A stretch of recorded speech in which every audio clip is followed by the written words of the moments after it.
Good morning children. बच्चों, सबसे पहले आप सभी लोगों का हिंदी ऑनलाइन क्लास में स्वागत है। आज हम लोग हिंदी पाठ्य पुस्तक गुलमोहर की कविता जीवन की सीख पढ़ेंगे और इसके कवि हैं प्रकाश मनु। बच्चों, आप लोग जानते हैं कवि किसे कहते हैं? जी हाँ, जो कविता लिखते हैं उसे कवि कहते हैं।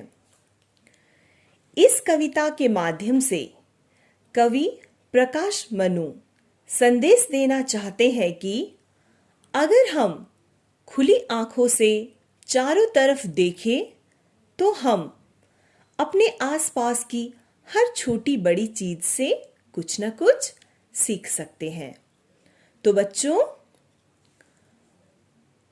अब मैं यह कविता पढ़ने जा रही हूं और बच्चों, इसे आप लोगों को ध्यानपूर्वक सुनना है।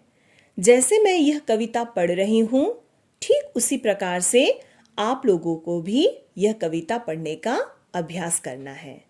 ठीक है बच्चों? तो कविता शुरू करें। जीवन की सीख, प्रकाश मनु। सूरज सिखलाता है हमको बड़े सवेरे उठना, सिखलाती है हवा खुशी की लय से चलते रहना। चांद हमें सिखलाता देना जग को नया उजाला, तारे कहते गीत सुनाओ झिलमिल मस्ती वाला। पेड़ हमें सिखलाता सारे दिन मेहनत में तपना, कोई चोट अगर दे तो भी फल से झोली भरना।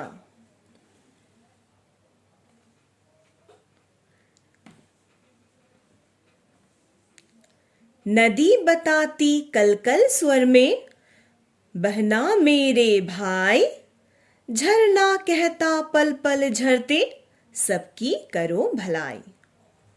ठीक है बच्चों, तो आप लोगों को इसी तरह से कविता पढ़ने का अभ्यास करना है। ठीक है? और आज के लिए आप लोगों का होमवर्क है जीवन की सीख कविता की 8 पंक्तियां आप लोगों को साफ एवं सुंदर अक्षरों में लिखना है। 8 पंक्तियां यानी कि यहां से लेकर यहां तक। और बच्चों, आप लोगों से मैं और एक बात कहना चाहती हूं। जैसे देखिए, आप लोग कविता लिखते समय कुछ बातों को ध्यान में रखिए। सबसे पहले आप लोगों को कविता का शीर्षक, कविता का नाम, जीवन की सीख, ठीक है, ये लिखना है। उसके बाद इसके कवि का नाम प्रकाश मनु, ये लिखना है। उसके बाद आप लोग कविता लिखना शुरू करेंगे। जैसे देखिए, सूरज सिखलाता है हमको, ये पहली पंक्ति है। तो पहली पंक्ति में आपको इतना ही लिखना है, सूरज सिखलाता है हमको। इसके बाद दूसरी पंक्ति में आप लोग लिखेंगे बड़े सवेरे उठना। फिर तीसरी पंक्ति में आप लोग लिखेंगे सिखलाती है हवा खुशी की। समझ में आई बच्चों? ठीक है, तो आज के लिए इतना ही। अगली कक्षा में हम लोग फिर मिलेंगे। ठीक है बच्चों? Okay, thank you so much children and have a good day.